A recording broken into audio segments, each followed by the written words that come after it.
જય હિન્દ. ધોરણ 7 ની અંદર વિજ્ઞાનમાં પાર્ટ 1 વનસ્પતિમાં પોષણ આપણે જોતા હતા. એનો આજે આપણે બીજો ભાગ ચાલુ કરશું.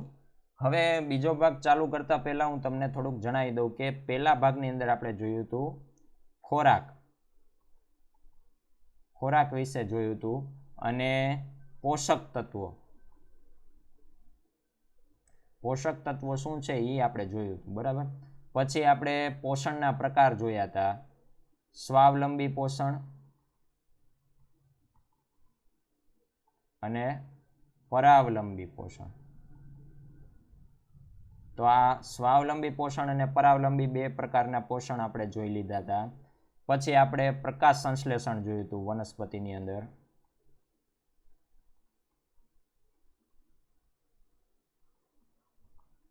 કે પ્રકાશ સંશ્લેષણ છે એ કઈ રીતે વનસ્પતિમાં થાય છે એ આપણે જોયું હતું. ઓકે, તો હવે આપણે નેક્સ્ટ વનસ્પતિમાં પોષણના અન્ય કયા કયા પ્રકારો છે, બરાબર.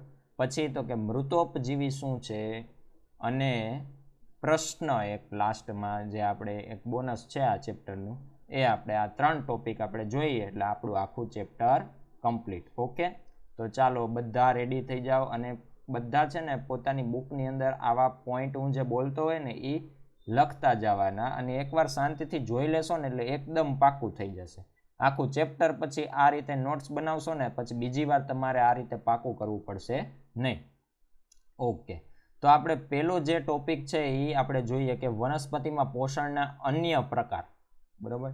તો અન્ય પ્રકારનો મતલબ કે પ્રકાશ સંશ્લેષણ ન થતું હોય અથવા તો પ્રકાશ સંશ્લેષણ સિવાય કઈ રીતે પોષણ મેળવે છે એ આપણે જોવાનું છે. હવે એનું એક કિસ્સો તમને ઉદાહરણ એક આપેલું છે, અમરવેલ. હવે અમરવેલ છે, હવે ડાયરેક્ટ જ આપણને ખબર પડી જાય કે અન્ય પ્રકારનો મતલબ શું હશે, પ્રકાશ સંશ્લેષણ નહીં કરતું હોય અથવા તો પ્રકાશ સંશ્લેષણ સિવાય બીજી રીતે કંઈક પોષણ મેળવતું હશે. તો આ અમરવેલ છે ને એની અંદર જોયું તમે અહીંયા હરિત દ્રવ્ય નથી. અમરવેલની અંદર હરિત દ્રવ્ય નથી એટલે એ શું છે તો કે એ પરાવલંબી પોષણ પદ્ધતિ ધરાવે છે. તમને પ્રશ્ન થાય કે ભાઈ એક વેલ છે એ વનસ્પતિ કહેવાય, તો એ પરાવલંબી પોષણ કઈ રીતે ધરાવે? આપણે તો અત્યાર સુધી શીખ્યા હતા કે વનસ્પતિ છે એ સ્વાવલંબી પોષણ ધરાવે, પણ દરેક વનસ્પતિ સ્વાવલંબી પોષણ ધરાવતી નથી. જેમ કે અમરવેલ છે એ પરાવલંબી પોષણ ધરાવે છે. શું કામ? તો કે એની અંદર હરિત દ્રવ્ય નથી, બરોબર. હરિત દ્રવ્ય ન હોય એટલે એનું પ્રકાશ સંશ્લેષણ થઈ શકે નહીં.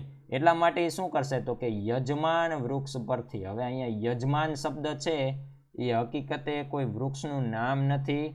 જે વૃક્ષ ઉપર અમરવેલ હોય એ વૃક્ષને જ યજમાન વૃક્ષ કહેવાય. જેમ કે આ ફોટાની અંદર જુઓ અમરવેલ છે એ એક વૃક્ષ ઉપર છે, તો આ વૃક્ષ છે ને એ યજમાન વૃક્ષ કહેવાય. હવે યજમાન વૃક્ષ ઉપરથી શું કરશે તો કે પોષણ મેળવશે. આ વૃક્ષ જે પોતાનું જે પોષણ મેળવશે એ રીતે યજમાન વૃક્ષ છે, બરોબર, એના દ્વારા અમરવેલ પણ એ વૃક્ષ ઉપરથી પોષણ મેળવશે, બરોબર. એટલે આ અમરવેલને આપણે પરોપજીવી કહીશું. પરોપજીવી એટલે તો કે બીજા ઉપર આધાર રાખનાર. જો અહીંયા પરોપજીવીનો મતલબ થાય બીજા ઉપર આધાર રાખનાર. એટલે કે જેમ કે બીજા જે પ્રાણીઓ છે, પક્ષીઓ છે, કીટકો છે, એ શું કરશે તો કે એકબીજાને ખાઈને અથવા તો એકબીજા ઉપરથી પોષણ મેળવે છે. જેમ કે તમને બધાને ખબર છે મચ્છર શું કરશે તો કે ક્યાંથી પોષણ મેળવે છે તો કે આપણા ઉપર અહીંયા બેસે અને અહીંયાથી આમ લોહી પીવે, બરોબર. તો એ આપણામાંથી પોષણ મેળવે છે. તો એ રીતે આ અમરવેલ છે એ શું કરશે તો કે જે તે યજમાન વૃક્ષ ઉપર પોતે વિકાસ પામી અને યજમાન વૃક્ષમાંથી જ પોષણ મેળવશે. હવે આ એક અમરવેલનું ઉદાહરણ જોયું. હજી એક બીજું પણ એક પ્રકારનું વૃક્ષ છે જેમ કે કીટાહારી વનસ્પતિ. જો આ કીટાહારી વનસ્પતિઓ એટલે એવી વનસ્પતિ કે જે કીટકોને ખાઈને પોતાનું પોષણ મેળવે છે.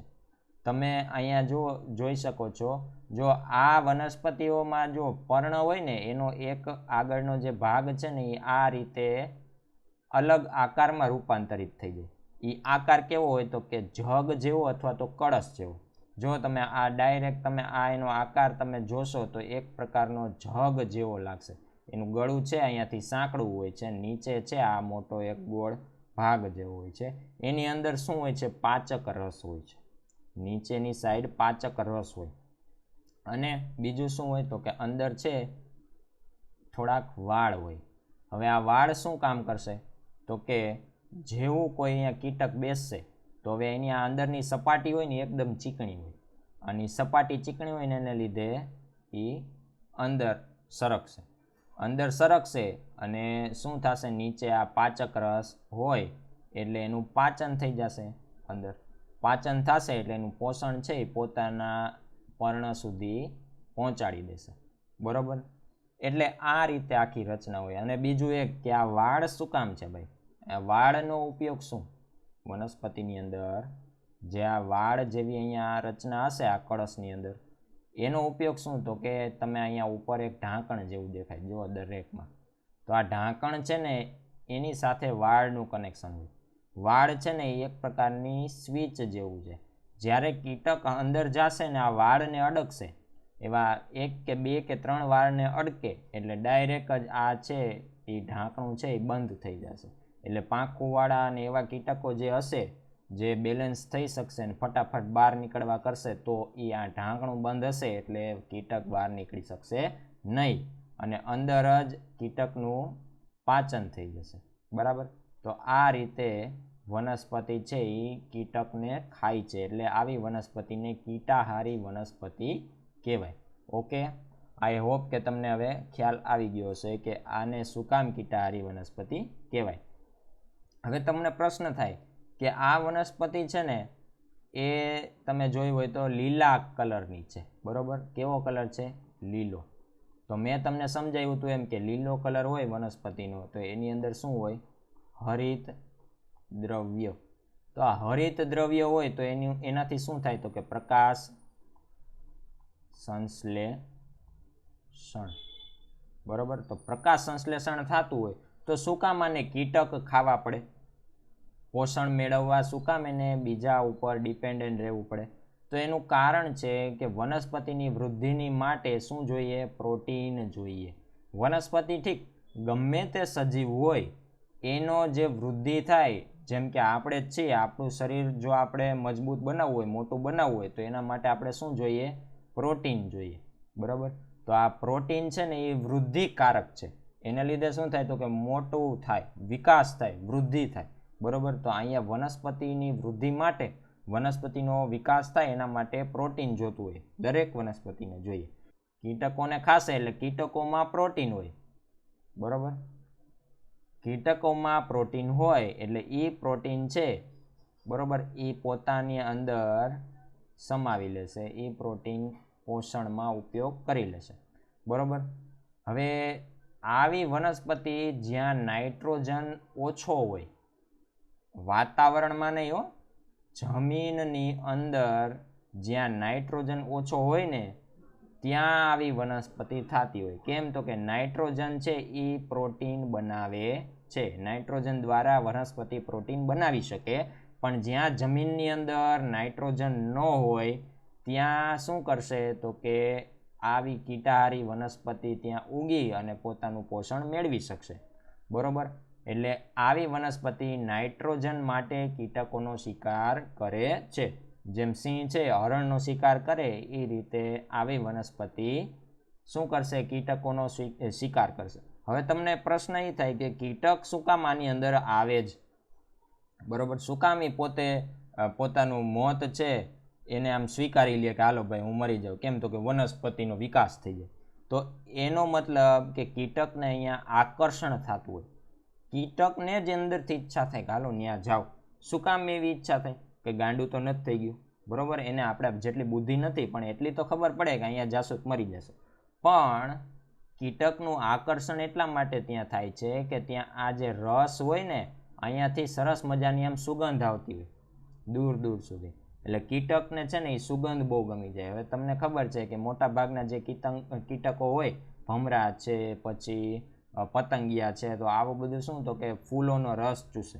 તો એ છે એ અહીંયા આકર્ષિત થાય. કીડી મકોડા છે એ પણ તો આકર્ષિત થાય અને મીઠી મીઠી સુગંધને લીધે અહીંયા પહોંચે, અને અહીંયા જેવું અહીંયા સેજ નીચે આવે એટલે સરકીને નીચે.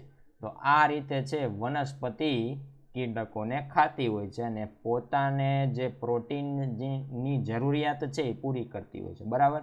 તો આઈ હોપ કે તમને ખ્યાલ આવી ગયો છે. હવે બીજો આપણે એક ટોપિક ભણવાના છીએ, મૃતોપજીવી. હવે તમને પ્રશ્ન થાય કે મૃતોપજીવી એટલે, તો અહીંયા સંધિ છૂટી પાડી દો. મેં તમને પહેલા લેક્ચરમાં કીધું હતું, મૃતોપજીવી એટલે મૃતનો મતલબ થાય મરેલું, બરાબર,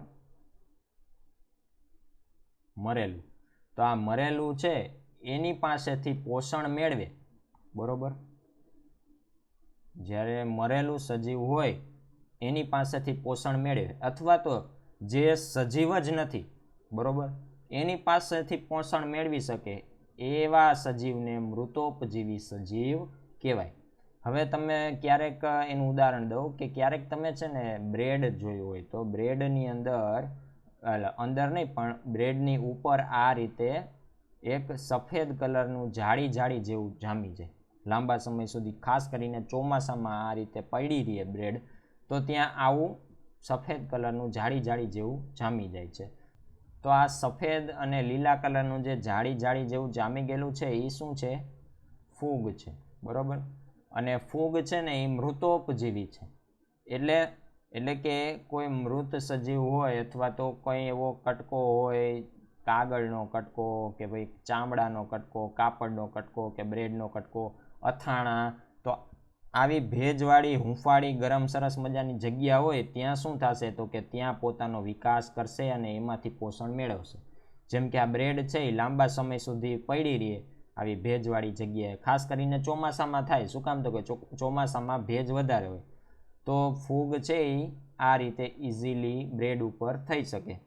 હવે તમને પ્રશ્ન થાય કે ભાઈ મેં બોક્સ ડબ્બામાં કે એમાં ક્યાંક રાખી હોય બ્રેડ, અથવા તો અથાણા તમે જોયું હોય ઘરે ક્યારેય લાંબો સમય સુધી અથાણા છે એ પડ્યા રહીએ, તો એમાં પણ ફૂગ થઈ જતી હોય. તો શું કામ એની અંદર થતી હોય? તો કે ફૂગના જે બીજાણુ છે, બીજ છે, એ હવાની અંદર હોય જ ઓલરેડી. હવામાં અત્યારે પણ જ્યારે હું વિડીયો બનાવું છું ત્યારે મારી આસપાસ અને તમારી આસપાસ પણ ફૂગના બીજાણુ હોય છે. તો આ બીજાણુઓને જ્યારે આવી કોઈ સપાટી મળી જાય સરસ મજાની નરમ, બરોબર, અને ભેજવાળી જ્યારે જગ્યા મળી જાય ત્યારે શું થશે? તો કે એ ફૂગમાં રૂપાંતરિત થશે અને આવી જગ્યામાંથી પોષણ મેળવવાનું ચાલુ કરશે. હવે આવી ફૂગવાળી બ્રેડ આપણે ખાઈ લીધી, આપણે જોઈને જ ન ખાય પણ માની લ્યો કે આપણે ખાઈ લીધી, તો શું થાય? તો કાંઈક બહુ નોર્મલ જ સરસ મજાનો રોગ થઈ જાય, આપણને ઝાડા ઉલટી ચાલુ થઈ જાય, બરોબર, અને બીજા કેટલાય પ્રકારના રોગ ચાલુ થઈ જાય. એટલે આવી ફૂગવાળી વસ્તુઓ ખાવી જોઈએ નહીં. ચોમાસામાં આપણે ખોરાક ખાવામાં વધારે ધ્યાન રાખવું જોઈએ, બહારનું ઓછું ખાવું જોઈએ અથવા તો ન ખાવું જોઈએ. એનું કારણ શું? તો કે આ ફૂગ છે એ સૌથી મોટું કારણ છે. હવે એવું નથી કે ફૂગ છે એ નુકસાનકારક જ છે તો તમે તરત જ આ ખુશ થઈ જશો કે ભાઈ ચોમાસાની અંદર મેં તમને બહારનું ખાવાનું ના પાડી, તો તમને એમ થાય કે અરે સરે તો કેમ કહી દીધું કે બહારનું ન ખવાય ના અમને તેમને. ડાયરેક્ટ હું એમ કહું કે ફૂગ આપણા માટે સારી છે, પણ કેવી ફૂગ? તો કે દરેક ફૂગ નહીં, અમુક જ પ્રકારની ફૂગ. અને તમે ખોરાકમાંય ખાતા હોવ છો, તમારામાંથી ઘણા લોકો છે આવી પ્રકારની ફૂગ ખાતા હોય છે. દવામાં પણ અમુક દવામાં આવી ફૂગનો ઉપયોગ થતો હોય છે. હવે ખોરાકની અંદર આપણે કઈ ફૂગ ખાતા હોય? તો કે મશરૂમ છે એ એક પ્રકારની ફૂગ છે અને એ આપણે ખોરાકમાં ઉપયોગ કરીએ છીએ. તમે પંજાબી કે પીઝા કે એવું કંઈ ખાતા હોય તો એની અંદર આ મશરૂમ ક્યારેક નાખવામાં આવે છે. તો આપણે મૃતોપજીવી જોયું. હવે તમને એમ થાય કે મૃતોપજીવી આપણે સજીવ છે એનાથી બીજાને શું ફાયદો? બરોબર, જે મૃતોપજીવી સજીવ છે, બરોબર, એ કોઈ બીજી જગ્યાએ, જેમ કે તમને આ મશરૂમ દેખાય છે, બરોબર, અહીંયા પણ છે, તો આ મશરૂમ છે એનાથી આ વનસ્પતિને કાંઈક તો ફાયદો થતો જ હશે. શું કામ? તો કે જુઓ, મશરૂમ છે ને એ શું કરશે? તો કે વનસ્પતિ ઉપર જ નભે છે, વનસ્પતિનું પોષણ છે એ પોતે લઈ લે છે, પણ બદલામાં મશરૂમ એ છે ને વનસ્પતિને પાણી અને બીજા પ્રકારનું પોષણ પણ આપે છે. તો એને કહેવાય સહજીવન.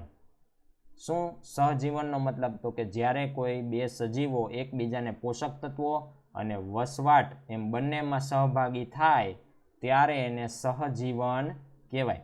બરાબર, એકબીજા સાથે જીવતા હોય, બરાબર. જેમ કે આ વૃક્ષ છે અને આ ફૂગ છે, તમે ઘણી જગ્યાએ ચોમાસામાં ખાસ જોવા મળે. તમે ક્યાંય બાર ગામ કે એમ ક્યાંય જતા હોય, રસ્તામાં સરસ મજાનું આવું જંગલ જેવું દેખાય, ત્યારે વૃક્ષની આસપાસ નીચે આ રીતે ફૂગ જામેલી હોય, બરાબર, ફૂગ થયેલી હોય, જેમ કે બિલાડી નામક ટોપ છે, એવું બધું. તો આવી ફૂગ છે ને એ સહજીવન ગાળતી હોય વનસ્પતિ સાથે. શું કામ? તો કે એ ફૂગ છે એ વનસ્પતિમાંથી પોષણ મેળવતી હોય અને બદલામાં વનસ્પતિને પાણી અને અમુક પ્રકારનું બીજું પોષણ એ બંને વનસ્પતિને આપતી હોય છે, બરાબર. તો એને કહેવાય સહજીવન.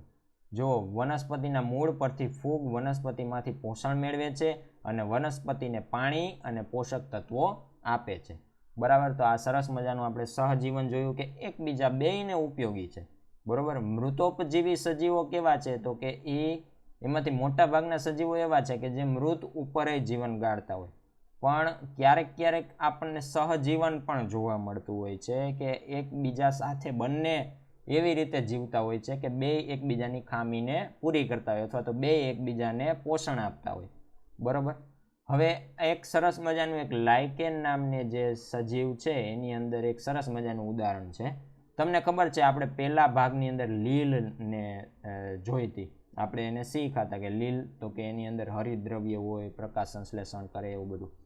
હવે અત્યારે આપણે ફૂગ શીખા, તો લાઇકેનની અંદર એ બે વસ્તુ જોવા મળે, લીલે જોવા મળે અને ફૂગે જોવા મળે, બરાબર. તો લીલ અને ફૂગ છે એ એકબીજાનું કોમ્બિનેશનથી આખી લાઇકેન બને અને લાઇકેન છે ને એ લીલ અને ફૂગમાંથી બંનેમાંથી અલગ અલગ રીતે જુઓ તમે. ફૂગ છે એ વસવાટ અને પાણી આપે અને ખનિજ તત્વો આપે, જ્યારે લીલ છે ને એ શું કરે? તો કે પ્રકાશ સંશ્લેષણ દ્વારા ખોરાક બનાવીને એ ફૂગને આપે. તો આ બેયનું કોમ્બિનેશન થઈ અને આખું લાઇકેન બને છે. તો આ લાઇકેન સરસ મજાનું ઉદાહરણ છે કે જેમાં લીલ અને ફૂગ બેય હોય અને બેય છે એ શું? તો કે ફૂગ શું કરે? તો કે વસવાટ, પાણી અને ખનિજ તત્વો આપે. બદલામાં લાઇકેનની અંદરની લીલ છે એ આ ત્રણેયનો ઉપયોગ કરી અને ખોરાક બનાવે, બરાબર. તો આ આપણે જોયું. હવે લાસ્ટમાં એક ક્વેશ્ચન છે, બોનસ ક્વેશ્ચન, બરાબર, આ ચેપ્ટરનો. એ આપણે જોઈ લઈએ કે જમીનમાં પોષક તત્વો ફરી કઈ રીતે આવે છે. જો અહીંયા શબ્દ એક ઉપયોગ થયેલો છે, ફરી, બરાબર. તો આ ફરીનો મતલબ થાય કે જમીનમાં ખેડૂત છે જ્યારે પાક વાવે, બરાબર, ત્યારે આ પાકની અંદર જે પોષણ મેળવી લેશે પાક, તો આ જમીનમાંથી પોષક તત્વો ઓછા થઈ ગયા છે, બરાબર. તો પાછા પોષક તત્વો કઈ રીતે જમીનમાં આવે, બરાબર, તો એના ઉપર આખો ક્વેશ્ચન છે. હવે તમને સામાન્ય આ એક સરસ મજાનું સિમ્પલ લોજિક છે. આપણે કુદરતી રીતે કઈ રીતે આવે છે એ જોઈ લઈએ પહેલાં તો, કે કુદરતી રીતે પોષણ કઈ રીતે મળે છે, બરાબર. તો પાકની વૃદ્ધિ કોના દ્વારા થતી હોય છે? પહેલાં તો પ્રોટીન દ્વારા. પ્રોટીન કોના દ્વારા મળતું હોય છે? નાઇટ્રોજન દ્વારા બને, બરાબર. વનસ્પતિની અંદર નાઇટ્રોજન દ્વારા પ્રોટીન બને. નાઇટ્રોજન છે એ હવામાં ભલે 78% રહ્યું પણ વનસ્પતિના ઉપયોગમાં આવવાનું નથી, બરાબર. તો આ નાઇટ્રોજન છે એ વનસ્પતિમાં હવાનું નાઇટ્રોજન ઉપયોગમાં નહીં આવે પણ જમીનની અંદર રહેશે દ્રવ્ય સ્વરૂપે, બરાબર. તો આવું નાઇટ્રોજન છે એ વનસ્પતિ લઈ શકશે, બરાબર. પણ હવે આવું નાઇટ્રોજન કઈ રીતે વનસ્પતિ લઈ શકે? તો કે મેં તમને પહેલા ભાગમાં કીધું હતું કે જમીનની અંદર અમુક પ્રકારના બેક્ટેરિયા હોય, બરાબર. શું કીધું હતું? બેક્ટેરિયા. જમીનની અંદર અમુક પ્રકારના બેક્ટેરિયા હોય કે જે છે એ નાઇટ્રોજનને દ્રાવ્ય સ્વરૂપમાં ફેરવે. નાઇટ્રોજન છે એ દ્રાવ્ય સ્વરૂપમાં ફેરવાશે, જમીનની અંદર ભળશે, પછી એ પાક છે એટલે કે વનસ્પતિ છે એનો ઉપયોગ કરી શકશે.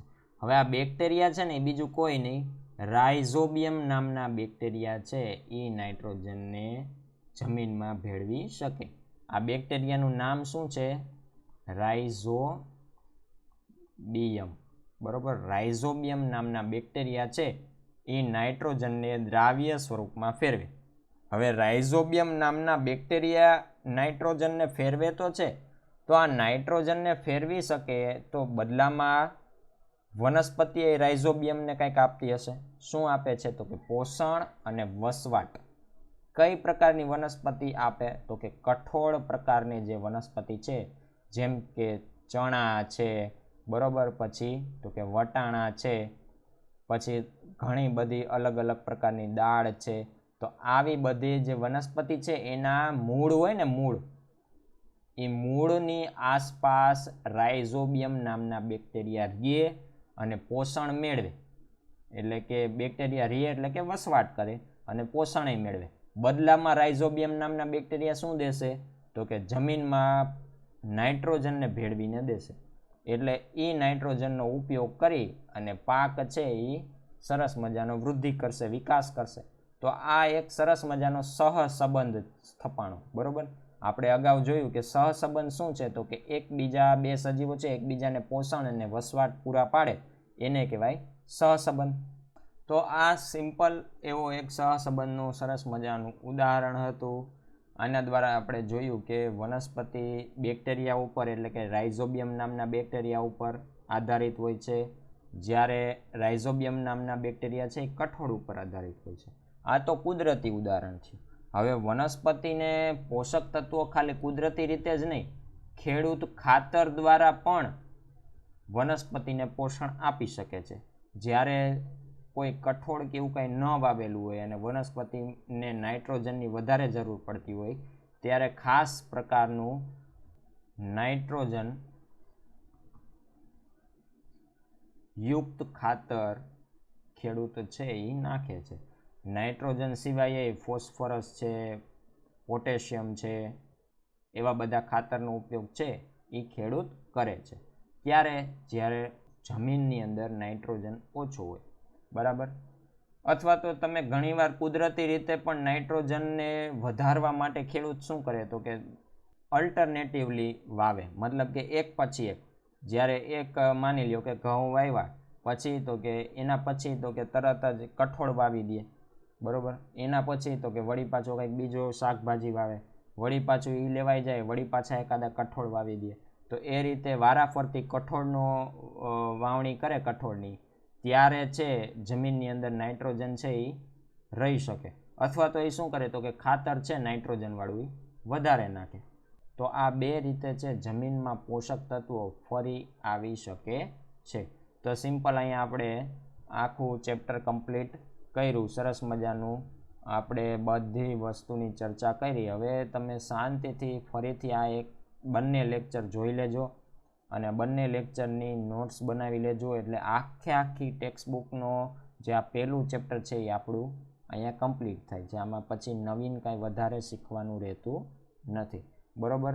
આપણે પ્રસ્તાવના જોઈ લીધી હતી, પોષણના પ્રકાર જોયા, પ્રકાશ સંશ્લેષણ જોયું, વનસ્પતિના પોષણના અન્ય પ્રકારો જોયા, મૃતોપજીવીઓ જોયા, અને એક લાસ્ટમાં જે વનસ્પતિનો જે જમીનમાંથી જે પોષણ ફરી મેળવે છે તો એના વિશે પણ આપણે ચર્ચા કરી લીધી.